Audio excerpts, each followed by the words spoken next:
Lobster 207, a cooperative formed by the Maine Lobstering Union, is being awarded a settlement of $5 million after a 5-year legal battle. Last week, a federal court judge ruled in the favor of union-owned Lobster Cooperative against their former CEO, Warren Pettigrew, along with other Pettigrew family members and alleged co-conspirators.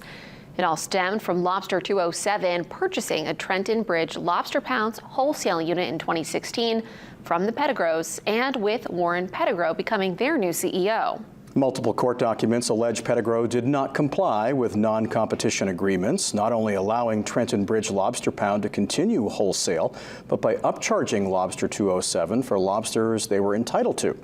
This case began in December 2019 after Lobster 207 brought Pettigrew and Trenton Bridge lobster pound to court, where Pettigrew disputed the claims, saying he was unjustly fired from his CEO role.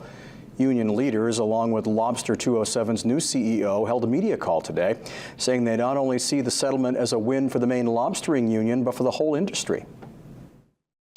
This settlement underscores the importance of holding individuals accountable and protecting the Maine lobstering communities.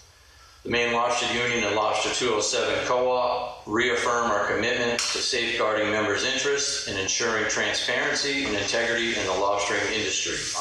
We're very happy that we can move forward at this point. Our goal and our mission to bring fairness and transparency to the marketplace is what we started on, and that's what we look forward to continuing to do from this point on.